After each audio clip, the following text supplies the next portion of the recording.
Do you get in the way of helping your clients?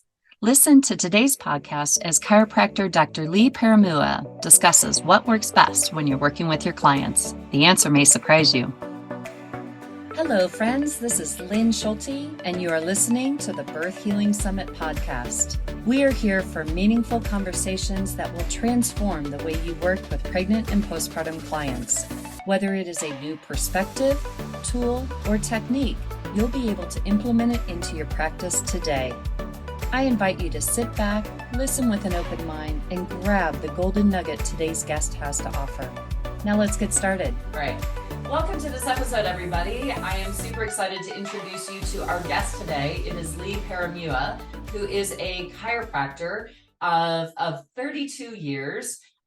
He is a non-force chiropractor in Denver, and he is semi-retired. And Lee and I actually are on the same spiritual path. And we were talking one day after a service, and we just started talking about how we approach the body, and we just found that we had very similar ideologies when it came to working with the body. And so I just thought it would be really fun to introduce you to Lee and for us to have a conversation of what we find really works best when working with the body.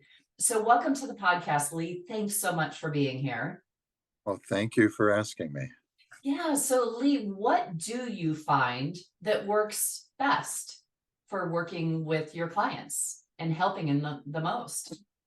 Well, as you know, it all depends on the person. And so every person is individual.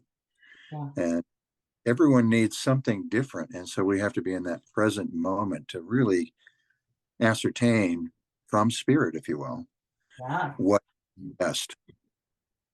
And so how do you know what is best for the body or for that person in front of you? Well, with the technique I've used for many, many, many years, it's a process of actually testing the body, and Okay. be like a testing for some people who know about that. Did But you this say is muscle testing? yes. Muscle testing? Okay. Yeah. But this is more with the ankles and feet. I might challenge as, let's say, a segment, spinal segment, or a muscle, or a ligament, or even a disc irritation. And with that challenge, I would get what I call a menace reflex. The body actually cringes, and you see muscle that actually will shorten one leg when compared to the other. And so it's very easy to see once you get good at getting yourself out of the way. How do we do that, Lee? That's something I had to work on a long time, because what I found, which was so interesting, that even my need or my want to try and help that person actually got in the way of actually helping them. Ooh, And I wait. What do you mean by that? Like your intention to make them better is really right, actually getting in the way of actually helping them. correct, because what was happening, I was getting in the way of what the body was trying to make a statement about. And Ooh. so I was using my interpretation of that statement, or saying, oh, I want this to happen. And Oh. it got in the way of what the body actually needed. So when the body reacts, like you were saying, it recoils or it, like what's because your intent is like, I'm going to fix this, right? Right. A lot of us go in with that fixing mentality, and that, like you said, can get in the way, because we're not really listening to the body. We're not letting the body guide us. And so Correct. how do you do that then when you get those reactions in the body? What's that telling you? Well, part of that is that it's all about balance. And so what I found is that in this process, it's not just a linear process where, okay, that hurts, push here now, right? Get a pop. That may work, and that builds $1 million practices, possibly. Maybe I shouldn't say that. But what happens is that, that's a linear process. But what we're trying to do is get to the cause or the source of the problem. And the body causes a lot of overlays problems, trying to compensate for things so it can still function in an adequate way. But Yeah. when I discovered is that I have to go down through layers, if you will, layers of an onion, Yeah. because the body has many compensations sometimes before you can actually get to the root of what caused this whole chain of reaction, Yes. if That's why. that makes. Yeah, absolutely. I always talk about it, peeling an onion, like we're getting down to the layers. And it's so critical for us to find that core reason that, to get to the depth of what's really going on in there. And so, what are some of your processes, Lee, as far as peeling those layers off? How do you determine what that core issue really is that's causing everything? Well, it's interesting because the only reason I know that there are these layers is because of a process that I know of as retracing. And that retracing are those layers, but you see it when you're really connected with somebody and you see them more than once. I have a couple stories if I can share them. Sure, please do. Well, I Yeah. have one story, work comp injury that came in and primarily low back. So according to California law, at that time I was in California, I had only to work on that area. And Oh, so I would see he was doing pretty well. I said, well, let's have you back in a week. We'll do one final check and then do an exam, probably get released. So he came back in a week.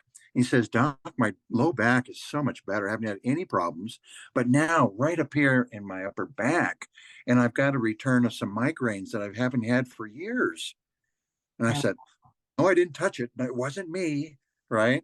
And so I said, I wonder if that's the retracing that I've learned about and I see it, you know.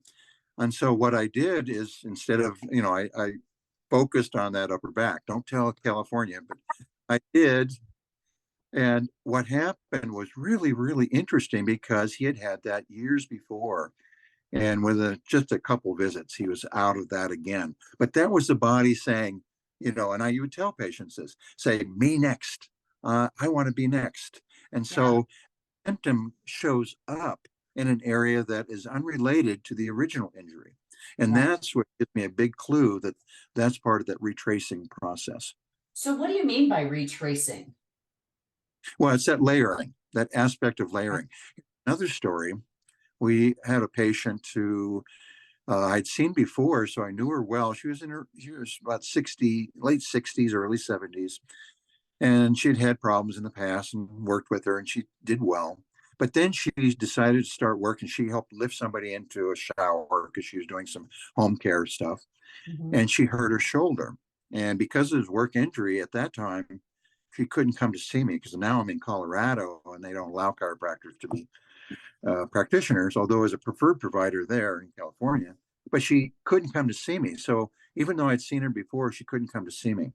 So she went through the regular process and they did find a tear, which was good. They did the surgery.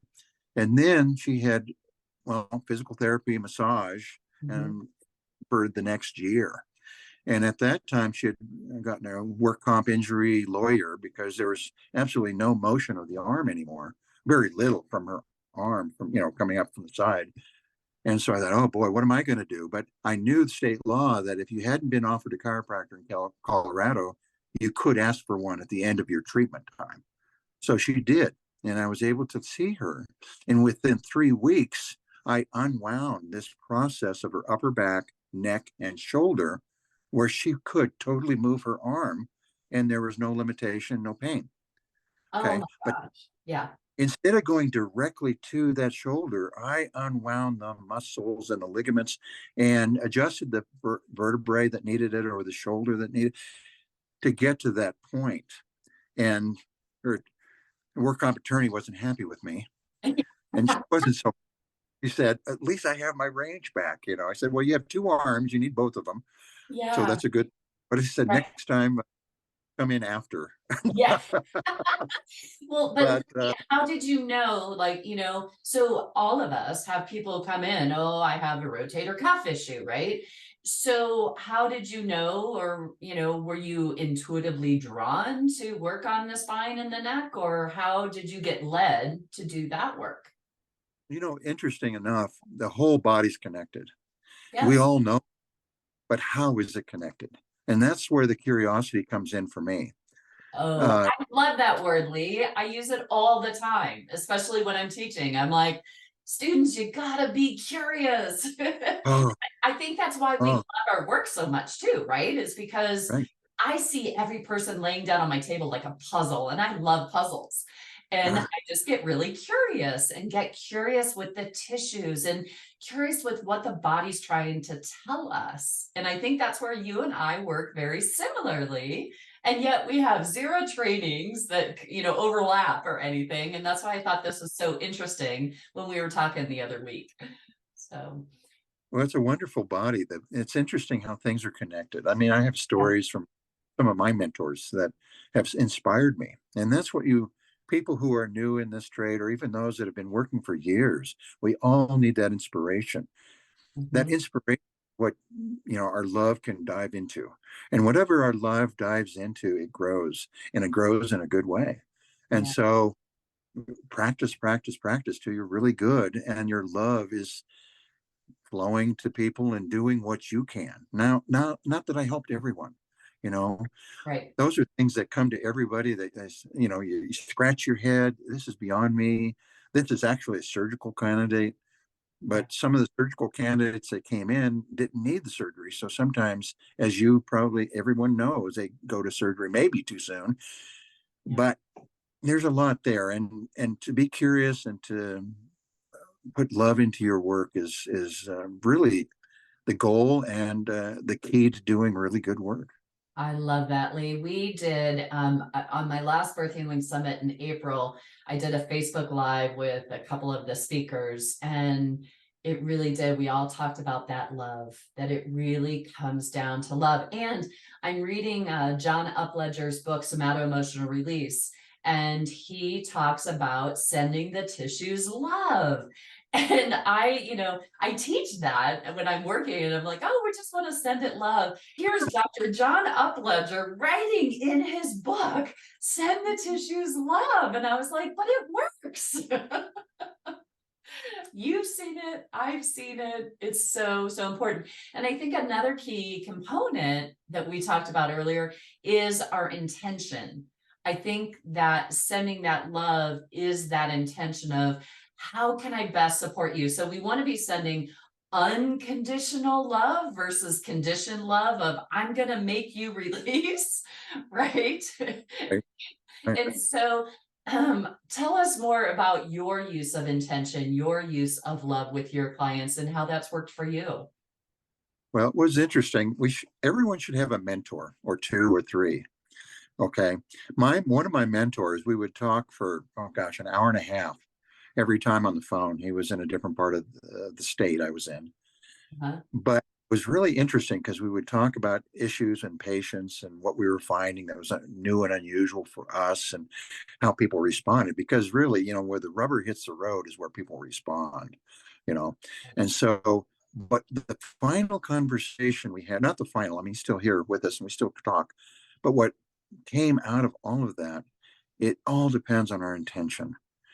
I Mhm. mean, there's so much that comes through that. In the early days when you have a lot of student loan and you want it, well, part of your intention is paying the bills, making Yeah, sure the practice is open, all the employees get paid, you yeah. know, foremost, you have to survive. And that's a baseline. I mean, that's part of your intention, but it is not as I became better, I realized that that got in the way as well. That Mhm. my and the results I got in my work was what the intention should be about. Because truly, that's where the purity comes from and where the love comes from. I'll survive. And I did and prospered. Yeah. Uh, but that's, I think, how you have to have the intention. Intention is comes from deep inside of you and comes over many, many years of hard knocks and polishing, if you will, till you're Yeah. more pure. I Yeah. think that's really your heart has to be, open to Yeah. change constantly. To change constantly. Is that what you said? I think so. Yeah. Okay. In my practice, because someone might come in with a shoulder injury, like we talked about, but Uh-huh. as you know, shoulder is probably the most complex area of the body. There's Yeah. just so many muscles and joints and so much movement that if you lose any part of it, right? Yeah. But everybody's different. So you can't look at all shoulders kind of in a similar way and try to fit them into a box. I mean, you might, but that's not where the creative love comes from. Or Mm, creative love with that person, with their personality too. It's not just the physical yeah. side of it, it's their Yeah. understanding of what's wrong and their trust in you and the results that you're beginning to show them. They couldn't do that before. Now they can. Mm, And now he said, okay. But you also have to look at that. I've had one patient years ago, interesting guy, young family, grew up on a farm, seventh son kind of thing. All his older brothers threw stuff around. He tried to keep up with the older brothers and got this incredible work ethic that was not serving him. But uh, those are things that you need to learn about your people so that you can really get, because the physical side is only part of the problem. It's the other sides too, and how they think and how they feel, yeah. how they work in general. Yeah.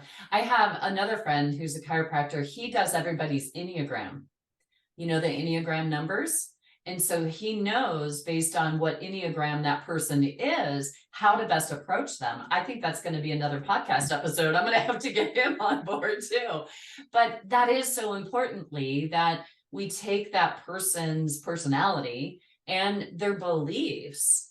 And what are their beliefs about their body, their life, and everything? Because it's the biopsychosocial approach to our clients that we all know is so much more beneficial than just treating a shoulder. So, Right. And yeah. one of the things I found that was so important for some patients that have really long-term problems, Mhm. I might see maybe two or three or four or five visits and they're done for that problem. But some, as they have multitude of problems. And Yeah. so and those patients we all get. And one of the things I realized early on is that we had to build on our gratitudes. And so instead of focusing on what was wrong, which we all want to do because we want to fix it, right? Yeah. But we have to look at what is right and what is going the right direction. I And so, love that, Lee. and That's then, so key. oh, it's so important because gratitude, I would tell them that you must build your life with the gratitude. And with Absolutely. that, the biggest of problems become much smaller. Oh, that's so important. I think even for building your own practice, I say, when I started out and was building my business, I would do a gratitude dance for every new client that scheduled with me, like, thank you, thank you, thank you, more please, like I wanted to send that energy out into the universe to say, hey, I'm thankful, grateful. I would like more, please. And I Yeah. think that's so important that we bring that to our patients as well, especially those dealing with chronic pain, because the focus can be on such of the negative aspect of what they're dealing with, that if we can help shift them to find those little small things they can be grateful for and Mm-hmm. you focus more on that, it really does, what you focus on expands. Uh-huh. Right. And the techniques that you use, what I did in my career is I really focused on trying to get the best outcome I could possibly get. And Mhm. so I found something that really worked for me initially, but then I built on it Mhm. several. One, I do non-force chiropractic, directional non-force for those who understand that terminology. And then another one called pain neutralization technique. Some may know that. But I'll tell you a story. You ready for another? This is a linear story. Okay. A Yeah. woman came in. She's an interesting lady, 87 years old, Wow. and referred from somebody, and she told me all of her problems and then the very last complaint was she had this pain in her left knee for since she was 11 years old. Wow. And in the back of my mind, what am I supposed to do about that? Right. So what do I do? And so what I did is I do what I normally do on some of the other symptom problems. And then I had a little bit of time left, and I just had gotten back from the seminar teaching that particular technique. And I did exactly what it said to do. I found it. I there's a way of doing it that you can push this muscle fiber in a certain direction. And one direction might turn it on, the other one would turn it off. And it's really easy to do if you can do a little bit of muscle testing on yourself to find out what directions. And so I did it on this lady, and the pain was totally gone. I saw her for maybe 2 or 3 weeks more consistently, and then see her, less period of time over 6 months, and it never came back. So 76 years of pain was gone. You know, Wow. so That's those awesome. wonder, that's what we live for. Those kind, and then you teach. Absolutely. Yeah. I think spirit in that time, because I had just gotten back from the seminar, Yeah. giving you a patient. Here you go. Try it Yeah. out. I Yeah. want you to know, life is always trying to teach us something. If we're listening, if our hearts are open. And I said, okay, I'm going to try it. And this happened. And so what is it trying to say? Spirit's trying to say, this is important. Pay attention. Of course I would, because it was such an incredible change for this lady. I love it. Life is always trying to teach us if our hearts are open. So Lee, do you have any recommendation for people to help them to open their hearts? Well, I think for most people, they probably have some type of spiritual path. Mhm. Whatever that is, do it to your utmost so that you can find a way to open your heart. Whatever that is. Um, Lynn and I are we're in a special group, but you have your own special groups. And for myself, what I do to try and open my heart every day is I sing a secret or uh, name of God, very ancient name of God. It's Hu, Hu, and it's pronounced Hu. So it's like a mantra, but it's something that I get in my practice to work on having joy in my heart, opening my heart, thinking of somebody or something I love before I start that practice, so that I become more open to what life has to offer me that day. I It's a love, it doesn't happen overnight, yeah, and it's I'm time. just more difficult than others. But that's why you practice to get better. Yeah, yeah. I have to say, everybody, I do share the hue in my advanced course with my students, and I have to say it's the most powerful tool that I have ever come across to help open up my heart to more love. And as we've said in this interview here, that love, being open to being more love, is one of the greatest tools to being more effective in my work. And like Leah's been sharing, that opening our heart and being love and just giving the body on our table that love is the most effective tool that we can possess, that we do possess in our abilities. So And that process of getting yourself out of the way, because our process so many times, especially when we're first learning, our ego and our book knowledge, right? I used to have yeah, this character come in and see me, and he says, oh yeah, you just have that book knowledge, right? You didn't have any practical sense. And he would make fun of me a little bit, but he's a friend of mine, the old guy, 87 when I was in my 30s. wow. But he was really blunt, and he told me that, and I realized I really did have book knowledge, and it was getting in the way of the heart. And Oh, for me, getting yourself out of the way is you can be technically good, and you get better and better as you practice, but that's not the magic. you know what's that's the part. magic, Lee? What it's What's the that love. magic? It's the love again. But the only way you know that is by getting yourself or your ego out of the way, and let the body, as we started this program, let the body tell you. Yeah. And we find that special method so the body does speak to us. And it's an interesting thing, because even with what I do now, every test I do is like a jack in the box. I'm not sure if that twist is going to cause it to come up or not. But when it does, it's a wonderful surprise. Oh, I didn't realize that. That's what the body said. Okay. Yeah. And so I do that, and I've done it for many, many, many, many years. First, inadequately, so much better as time went on, and I was able to practice getting myself out of the way. Yeah, what I teach in my courses, Lee, is my intention for my courses is to help people get out of their head and into their hands, Ah, and to allow the hands to feel what the body's trying to say, and yeah. to feel the tightnesses, or those reactions, as you talked about earlier in this episode. The reactions in the body is all information for us. And the body's constantly trying to give us information. I say the body's telling a story, and it's our Mhm. job to read that story with our hands and with our eyes. And, where do we get drawn in? What do we notice about the body? What do we sense? And then, once we find that restriction, I like to just see, what does this structure need? What am I feeling underneath my hands, and what does this structure need, and where might it be connected to in the body? It may not just be what's going on underneath my hands. It may be up or down the chain somewhere, because I've, it's all I've connected. got one more story I'd like to share, Sure. because it really has a lot to do with how things are connected. A patient came in with very, very S-shaped curved, and A scoliosis of their spine.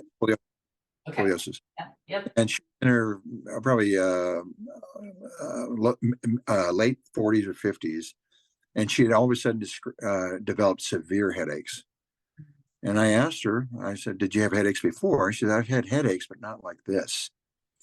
And so for me, I stay away from all the curvatures in the spine at that point in their lives. And I look at the neck, of course, but what I know about is the low back and the pelvis and how that can contribute. And so by doing a little bit in the neck and a little bit in the pelvis, that took care of those severe headaches. So that takes experience. In the past, I might have done something different, but knowing everything's connected, and how important that pelvic ring is, as you guys all know, Yes. it Yes. is, how things are connected. And so, experiment, try something new, look at things that are and connected physically, and see what you can do to balance. It's all about balance.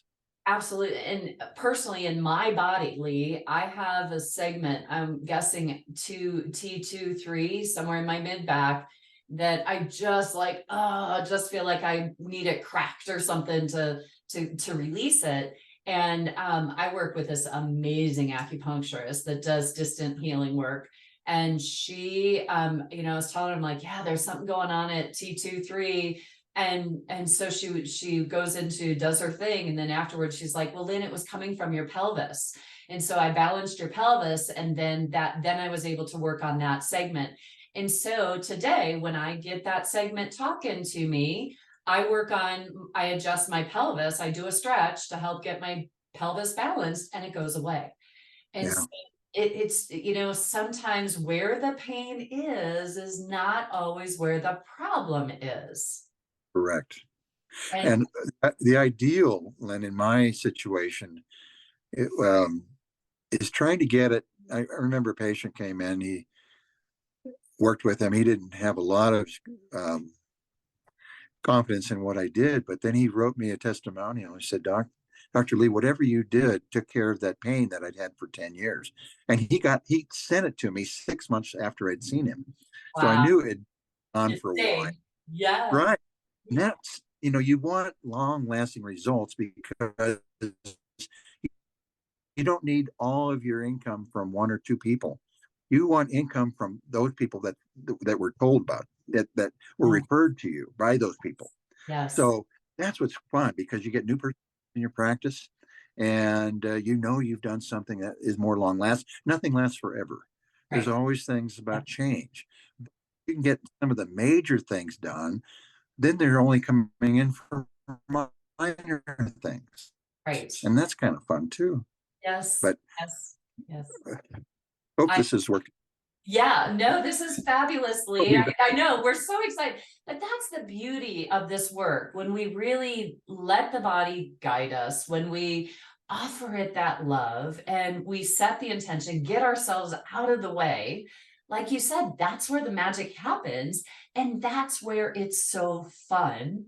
And that's why you, being in practice for 32 years, you can't fully retire because you love what you do and you'll always still want to have your hands on people, just like Well, I you know, will too. that's right. And even if you get magic, right, you can't let it go to your head. What you Amen. do in my situation, because I've made all mistakes so far, so I know, okay, Hey, is you what can't Lee, let what that did you go to. say? You've made all Oh kinds my God, of you what? that fuzzy or that wonderful halo, whatever you want to call it, after you've done something really good for someone, you take it in stride in a very balanced emotional way. For Uh, me, that's what I found. You feel good about it inside, but it's not something that's overblown or overwrought. It's just something that, thank God, that I've followed my inner guidance to the point where I can help someone else. And yeah. so you have to be humble in that sense, in my opinion. Amen. Yeah, I totally agree. And I love the term inner guidance, because I teach in my courses that it is about listening to that inner guidance. That I think that's the intuitive hits that we get. And that is how I discovered all the work that I've done on the body, is by listening to those intuitive hits. Hey, Lynn, check this out, check that out, look at this, look at that, and being guided to do that. And that inner guidance is so important. And again, that really comes back to that connection and having a spiritual practice of whatever it is for you. And so, Right. Lee, this has been fabulous. Thank you so much for taking the time to share your stories with us, your wisdom with us. I really know that there's a lot of golden nuggets in here, everybody, and I really hope that you can take them to heart, open your heart, and really do the best for your clients by getting out of the way and listening to their body.